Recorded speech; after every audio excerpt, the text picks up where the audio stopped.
Good evening, ladies and gentlemen, and welcome back to the Ora News broadcast. It is now time for our English Flash News edition, and as usual, I'm Daniel Cook, your host, very pleased to present to you the Albanian news in the language that you understand it.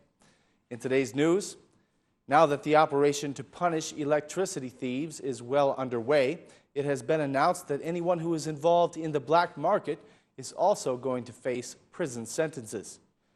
This declaration was made today by the Prime Minister of Albania, Edi Rama, who gave warning that everyone who is caught breaking the Social Security law is also going to be sent to prison. The head of the government has said that he will even go so far as to change the law in order to put an end to abuse. Our Prime Minister also addressed the issue of unemployment, giving this statement in answer to those who say he has not created any new jobs. I have heard a lot of cynical people saying that the government has not created any new jobs, but in reality, 81,000 people have been employed since we took power, he said. In every other country of the world, working without paying Social Security is illegal, and that's why the new changes in the legislation will involve sending people to prison who try to avoid paying their taxes, whether they are employers or employees. We can no longer shirk our duties as a people, and we must put an end to slavery all over Albania, said Prime Minister Edi Rama. While speaking today at the Convention of Social Services, the head of the government stated that poverty continues to be a terrible problem, but the government is giving economic support to all those in need.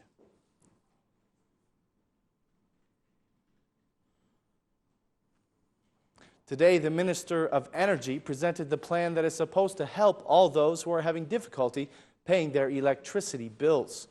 The Minister of Energy said that people in this category can pay through a new installment plan.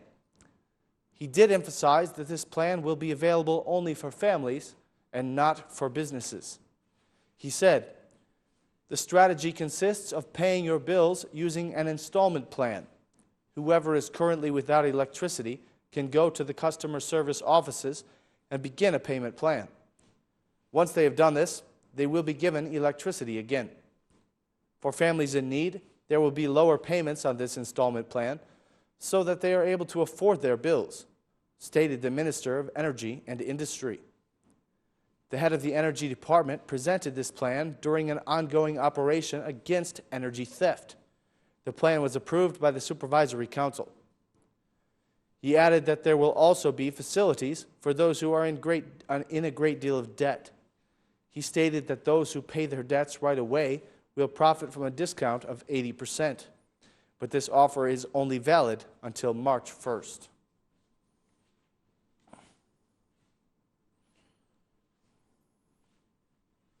The head of the Democratic Party, Lulzim Basha, has claimed that the huge protest that was organized by his party has forced the hand of the government to act in some ways.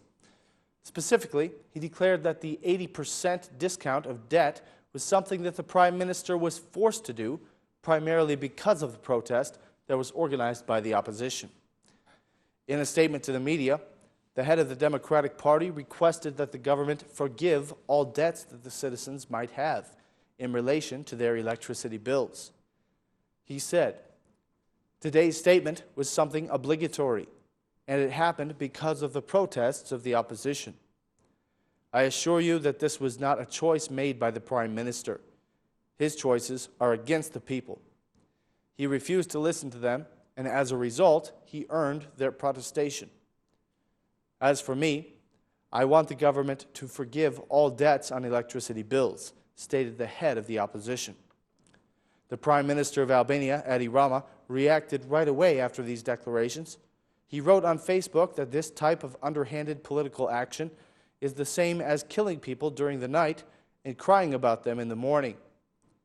He added that the current opposition has told fairy tales for 8 years, and now they only pretend to be thinking about the people.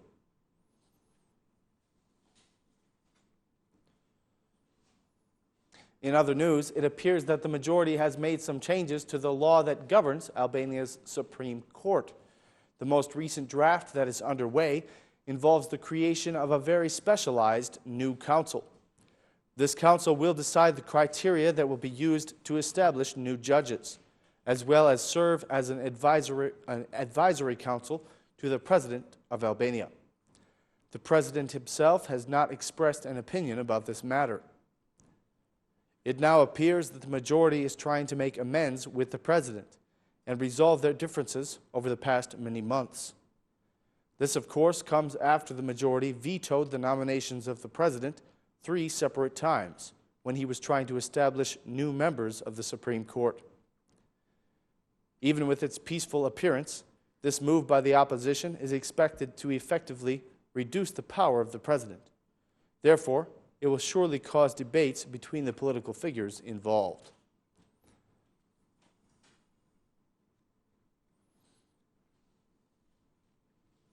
As the Economic Commission draws even closer to appointing a new governor of the Central Bank of Albania, the question of Albanian citizenship has arisen.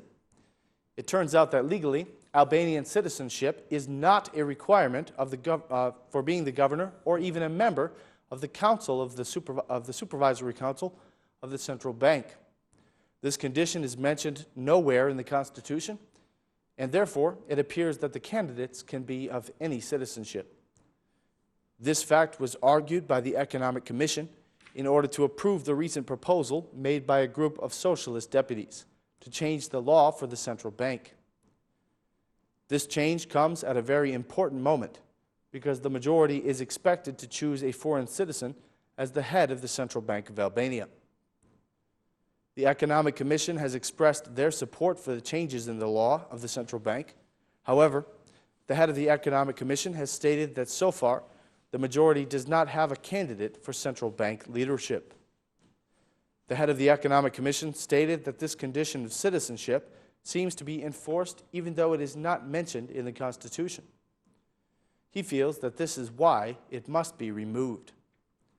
When this issue is cleared up, it seems that every Albanian living abroad will also have the right to apply for the position of governor of the central bank.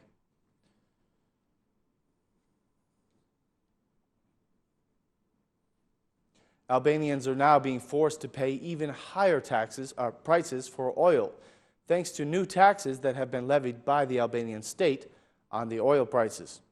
Experts say that 58% of the final oil price comes as a result of high taxation. Experts in the oil sector emphasize that high taxes are forcing the oil companies to keep their prices high. Meanwhile, the opposite is happening in international markets. Despite these high taxes, the price of fuel has decreased by several lek. In just a few months, the price of a barrel of oil in the international market has decreased from $113 to only $69. In fact, in the last 5 months, the price of a barrel of oil has decreased by nearly 38%, but this decrease has so far not been reflected in the Albanian market.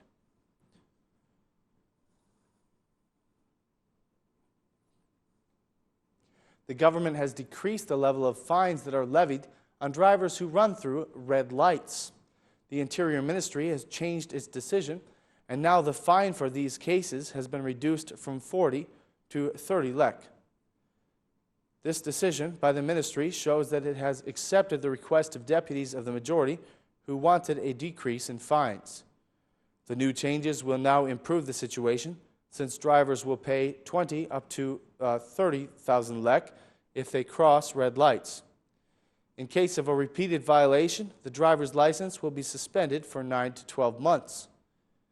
The law was approved without much discussion, and this was not liked by the deputies of the majority.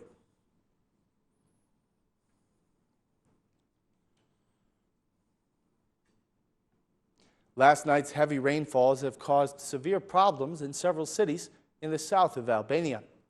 The cities of Vlora and Fier suffered the most in these weather conditions, and some areas of these cities have had some unfortunate flooding. The people are now accusing the municipality of neglecting the situation. Last night's strong winds and heavy rainfalls over the course of nearly 3 hours caused the streets of Vlora to flood. In several areas, the electrical power was even disrupted. Fortunately, the maintenance crews were able to get the power going in just a few hours' time. In Fier, 200 students did not go to school today because both the roads and the school itself have been flooded. Meanwhile, it should be noted that the hospital in Luzhnya has no electricity at all. This is a very problematic situation because it can cause damage to the blood that is being conserved in the fridges, which is used for thalassemia children and other patients in need.